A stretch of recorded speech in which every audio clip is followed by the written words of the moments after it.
आप देख रहे हैं देश लाइव, देश की आवाज।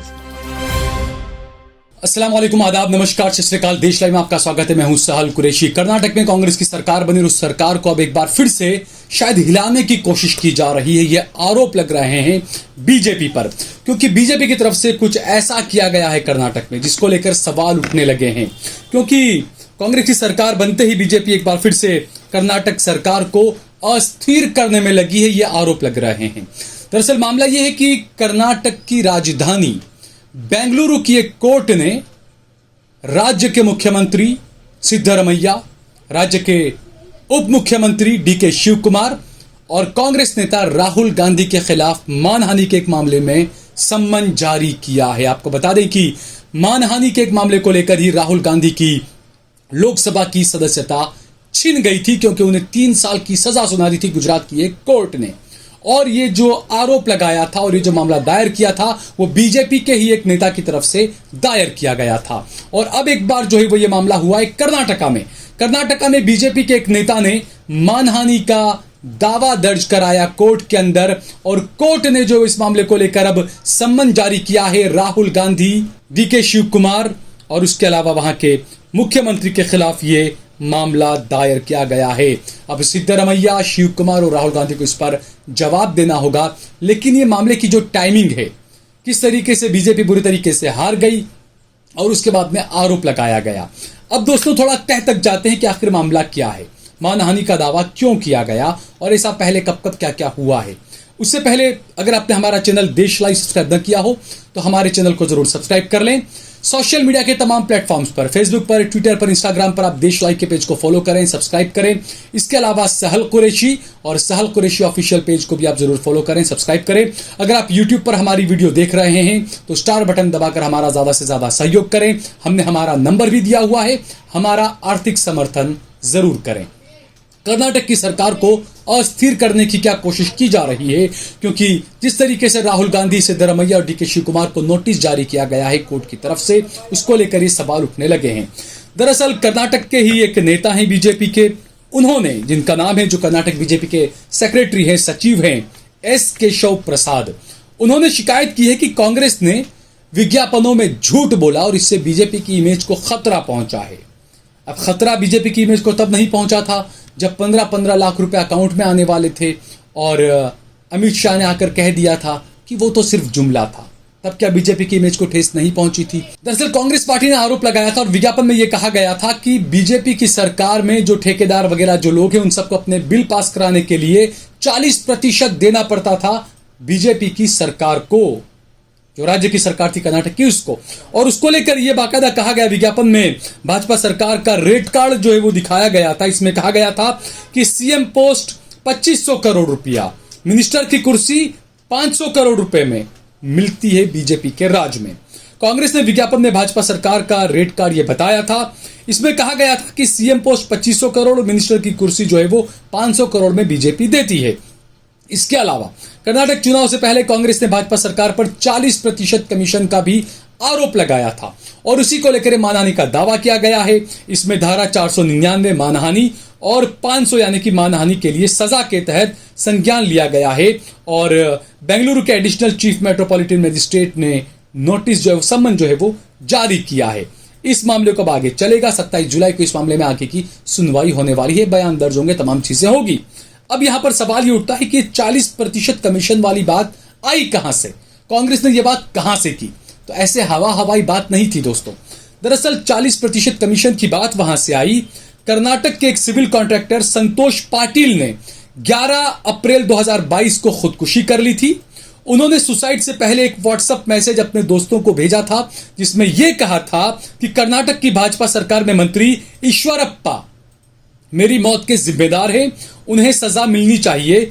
मेरी पीएम, सीएम और येदियुरप्पा से गुजारिश है कि वो मेरे परिवार का ख्याल रखें।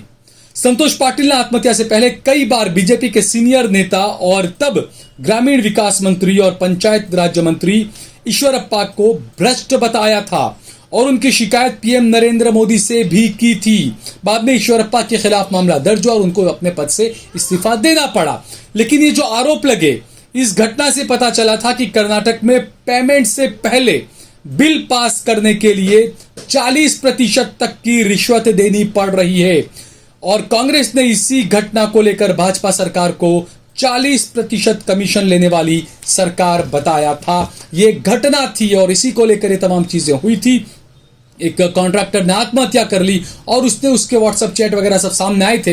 हालांकि इस मामले में जब ईश्वरप्पा को गिरफ्तार किया गया, पुलिस ने कार्रवाई की, लेकिन ईश्वरप्पा बरी हो गए। कोई सबूत बताया कि नहीं मिल पाए थे, जो भी, तो वहां से बात शुरू हुई थी। अब जो लोग मानहानि को लेकर दावे कर रहे हैं, जो लोग ये कह रहे हैं कि भाई कांग्रेस ने ऐसा किया इसलिए बीजेपी की इमेज खराब हुई, अब आपको बताते हैं कुछ पीएमजी की कुछ पुरानी बातें। नरेंद्र मोदी ने 100 करोड़ की गर्लफ्रेंड कहा था शशि थरूर की वाइफ को, पत्नी को। क्या मानहानि का केस नहीं होना चाहिए? इसके अलावा कांग्रेस की विधवा कहा था कि विधवा के खाते में पैसे जाते हैं, क्या मानहानि का केस नहीं होना चाहिए? इसके अलावा यह कहा था कि आकाश से लेकर पाताल तक हर जगह कांग्रेस ने भ्रष्टाचार के गड्ढे कर दिए हैं, वो गड्ढे हम भर रहे हैं, क्या मानहानि का दावा नहीं होना चाहिए? टेलीकॉम घोटाले को लेकर कई सारे दावे किए गए, कोयला घोटाले को लेकर कई सारे दावे किए गए।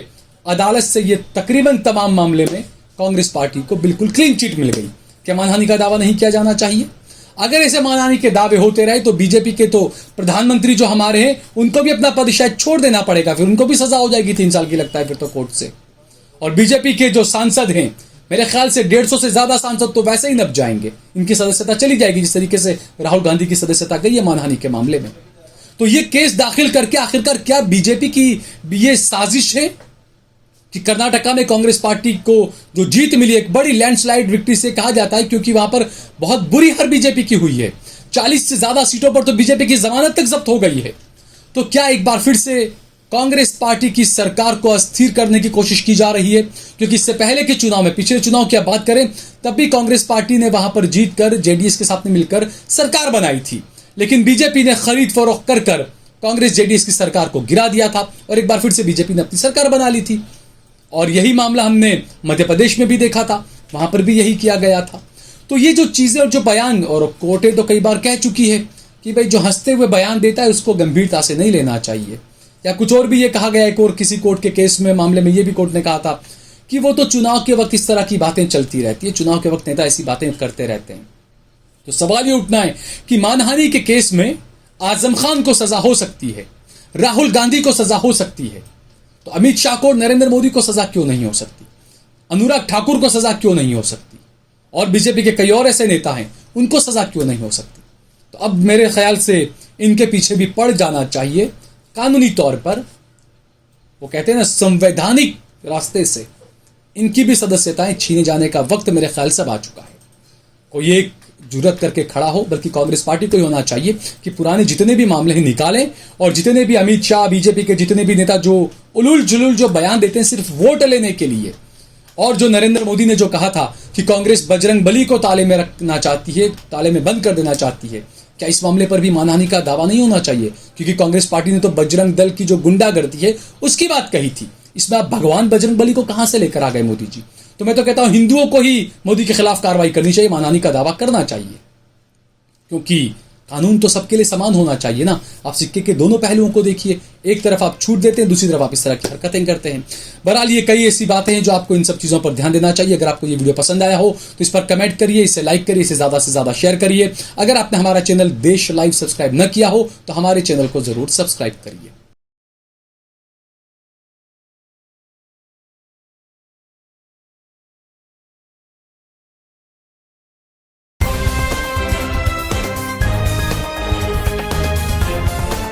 देश और दुनिया की तमाम छोटी और बड़ी खबरों के लिए हमारे चैनल को सब्सक्राइब करना न भूलें और बेल का बटन जरूर दबाएं।